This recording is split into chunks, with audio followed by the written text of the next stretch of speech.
And welcome to green heart bonsai channel. दोस्तों, मेरा नाम है कृष्णा और आज की जो वीडियो का टॉपिक है वो है वायरिंग।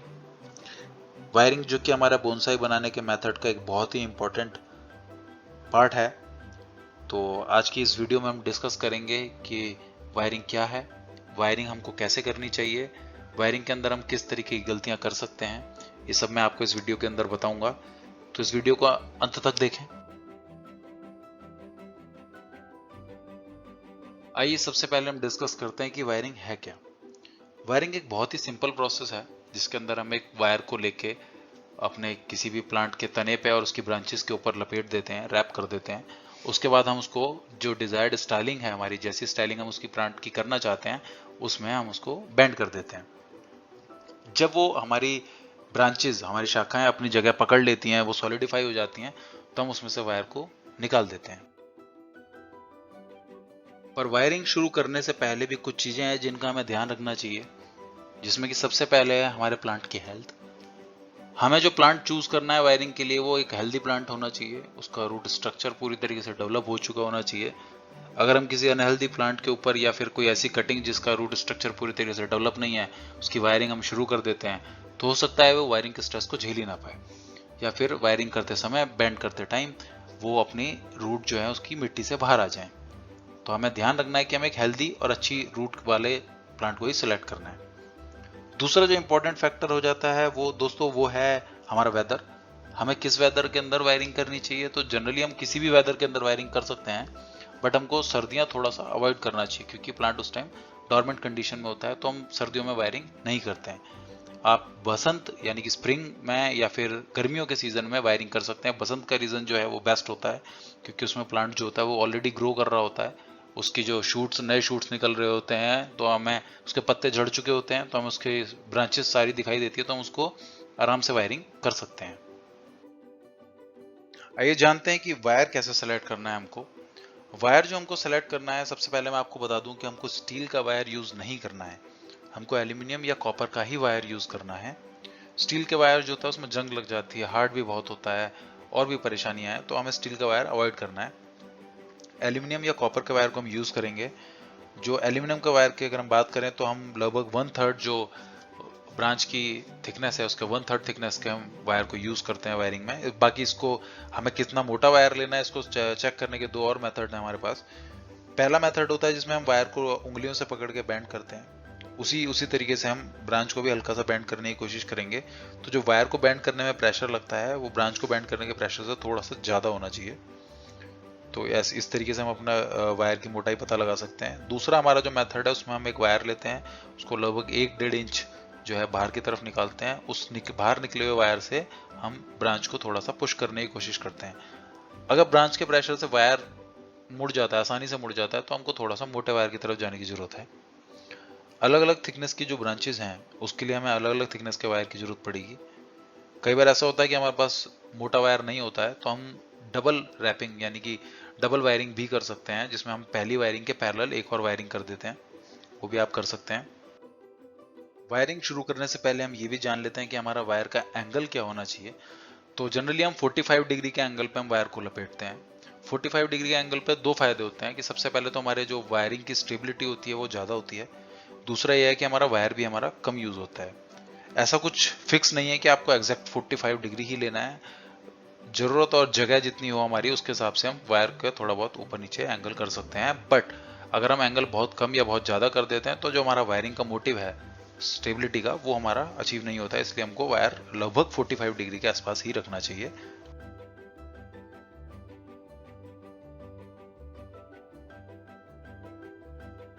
दूसरा जो इंपॉर्टेंट फैक्टर है वो आता है टाइटनेस का। हमारा जो वायर होना चाहिए वो क्लोजली उससे सटा हुआ होना चाहिए तने से।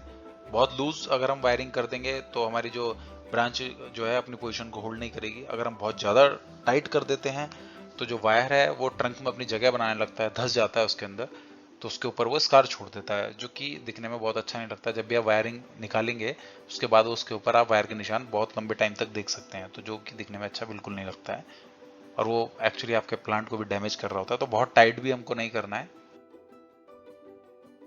आइए वायरिंग शुरू करते हैं। वायरिंग के जो हमारा मेथड है हम उसको डिस्कस करते हैं। अभी वायरिंग करने में हम दो तरीकों का यहाँ पे डेमो दिखाएंगे आपको। इसमें पहला तरीका है जिसमें हम वायर को ग्राउंड में फिक्स करते हैं, और दूसरा मेथड है जिसमें हम दो अपोजिट डायरेक्शन की ब्रांचेस को एक साथ वायर करते हैं, तो हम उसमें ब्रांचेस पे फिक्स करते हैं उसको। पहले हम ग्राउंड वाला जो मेथड है उसको डिस्कस करते हैं। हमें जो लेंथ लेनी है वायर की वो अप्रोक्सीमेटली 30 to 50% एक्स्ट्रा होनी चाहिए, क्योंकि हमको इसमें कुछ वायर ग्राउंड के अंदर भी डालना है, ट्रंक भी नीचे से मोटा होता है। तो लगभग आप 1.3 to 1.5 टाइम्स जो है लेंथ से रखें। वायर का एक एंड को आप ग्राउंड के अंदर 4 से 5 सेंटीमीटर तक दबा दें। उसके बाद उंगलियों से प्रेशर देके आप वायर को ट्रंक पर लपेटना शुरू करें। आप किसी भी डायरेक्शन में लपेटना शुरू कर सकते हैं, क्लॉकवाइज या एंटी क्लॉकवाइज, बट हमें ध्यान रखना है जो हमें वायरिंग करनी है वो हमेशा हमें स्ट्रॉन्ग पार्ट से वीक पार्ट की तरफ करनी है। तो जब हम ट्रंक पे चलेंगे तो हम नीचे से ऊपर की तरफ चलेंगे, और जब हम ब्रांचेस पे चलेंगे तो हम अंदर से बाहर की तरफ चलेंगे।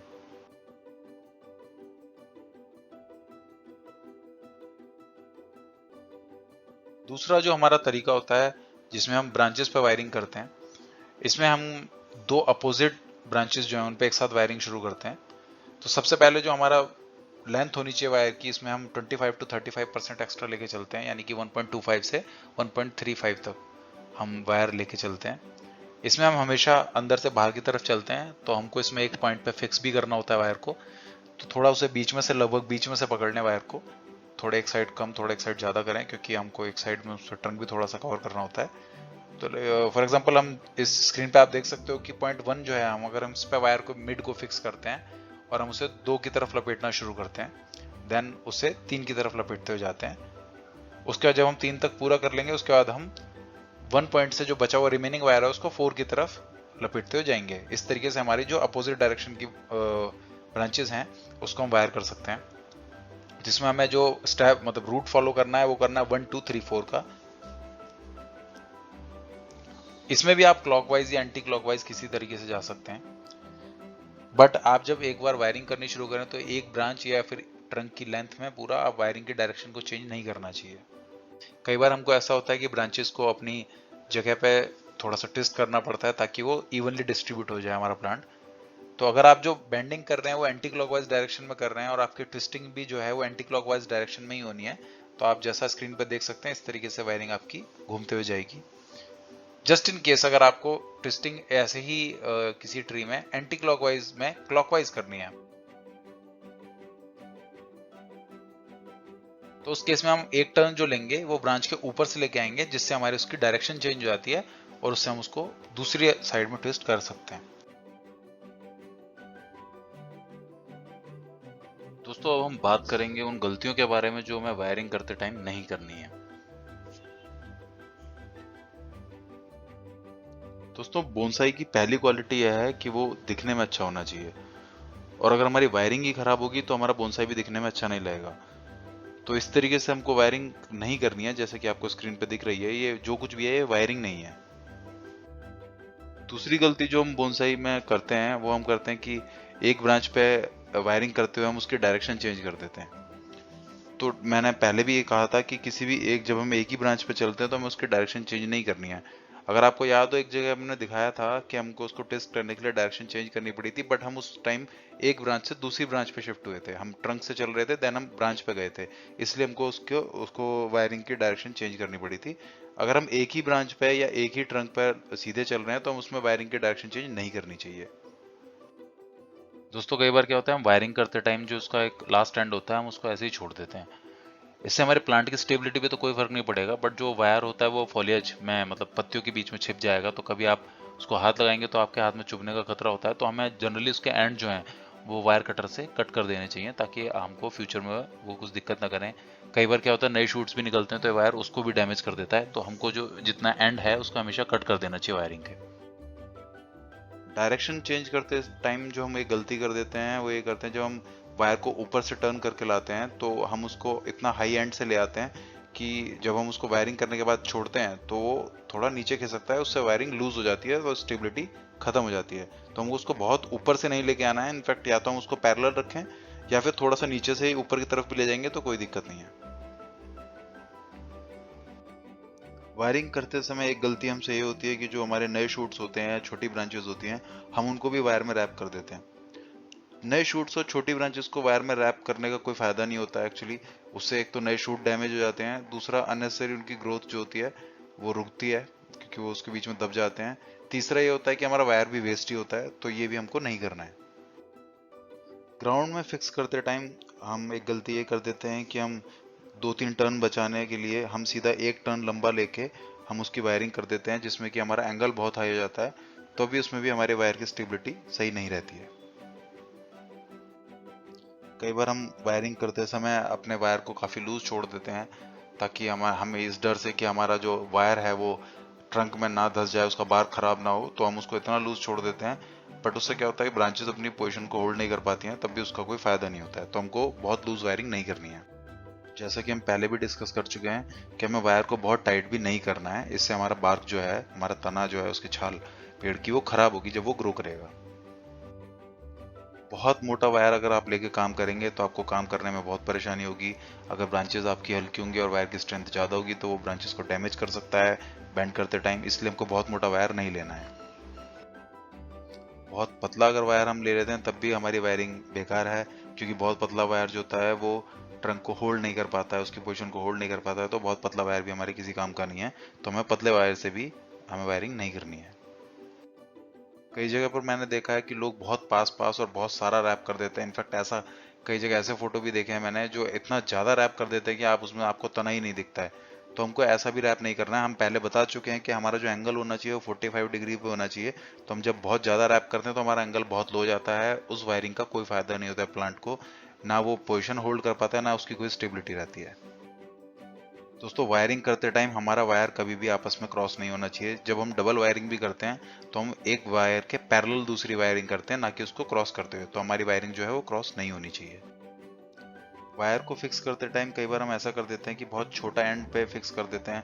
जब हम ग्राउंड से फिक्स करते हैं या फिर हम ब्रांचेस पे फिक्स करते हैं तो हमें कम से कम 2-3 टर्न जो है वो मेन ट्रंक पे लेने चाहिए, ताकि हमारी स्टेबिलिटी बनी रहे। बट जब हम बहुत छोटा उसको फिक्स कर देते हैं, जैसे कि अभी आप स्क्रीन पे देख सकते हैं, इस कंडीशन में जो फिक्सिंग है वो सही नहीं है, उसकी वायर की वो अपनी पोजीशन होल्ड नहीं कर पाता है, और जहां पर वायर क्रॉस होता है वहां पर भी प्रेशर क्रिएट करता है वो ब्रांच के ऊपर। पूरी वीडियो में हमने आपको बताया कि वायरिंग कैसे कर सकते हैं, वायरिंग क्यों करनी चाहिए, वायरिंग की क्या सही प्रैक्टिसेस हैं, क्या रॉन्ग प्रैक्टिसेस हैं, जो एरर्स हैं हमको अवॉइड करनी चाहिए, वो सब हम डिस्कस कर चुके हैं। अब इसके बाद जब हमारी वायरिंग हो जाती है तो वायरिंग के बाद हमको क्या करना है उसके बारे में भी हम थोड़ा सा बात कर लेते हैं। वायरिंग करने के बाद हमको अपने पौधे को ऑब्जर्वेशन में रखना है हमेशा। आप उसको मंथली या कुछ टाइम के बाद, मतलब आप उसको देखते रहें। जब आपका प्लांट ग्रो कर रहा होता है तो आपको ये ध्यान रखना है कि जो आपका वायर है वो ट्रंक के अंदर ना धसे। अगर ऐसा होता है तो आप अपने वायर को उसमें से निकाल सकते हैं और आप दोबारा से रिवायरिंग कर सकते हैं अगर जरूरत है तो। दोस्तों, एक दूसरी चीज का हमें ध्यान रखना है कि जो हमारा बोनसाई वायर है वो उसको हमें बहुत ज्यादा यूज नहीं करना है, मतलब मल्टीपल टाइम्स यूज नहीं करना है। ऐसा नहीं है कि हम एक प्लांट से उससे वायरिंग कर दी, फिर दोबारा, फिर 3 बार, फिर 4 बार, कई बार वायरिंग करते हैं, क्योंकि वायर क्या होता है वो अपनी स्ट्रेंथ खो देता है बार बार वायर अनवायर करने से। तो उसको हम बहुत बार यूज नहीं करना चाहिए हमको। जब अगर हमारा ऐसा होता है कि हमारा वायरिंग बहुत ज़्यादा हो गई, पुरानी हो गई है और उसे निकालने में बहुत परेशानी हो रही है, तो ज़रूरी नहीं है कि आप उसे खोलें। आप उसको कटर की हेल्प से काट भी सकते हैं। तो इस तरीके से आप अनवायर कर सकते हैं। उम्मीद करता हूँ आपको वायरिंग के जो कॉन्सेप्ट है, वायरिंग का जो बेसिक्स हैं, वो काफ़ी हद तक क्लियर हो गए होंगे। अगर इसके बाद भी आपके कुछ सवाल बचते हैं तो आप मुझसे कमेंट में पूछ सकते हैं। मैं अपनी नॉलेज, अपने एक्सपीरियंस के हिसाब से आपको सबके जवाब देने की पूरी कोशिश करूँगा। और बहुत धन्यवाद आपका पूरी वीडियो को देखने के लिए। और थोड़ा सा लाइक, सब्सक्राइब एंड कमेंट्स करें इस वीडियो पे, अपने फीडबैक दें, ताकि मैं आगे भी आपको किस और टॉपिक के ऊपर वीडियो चाहिए उसके बारे में ही बताएं, ताकि मैं आगे भी और वीडियोस बना सकूं। सपोर्ट के लिए थैंक यू।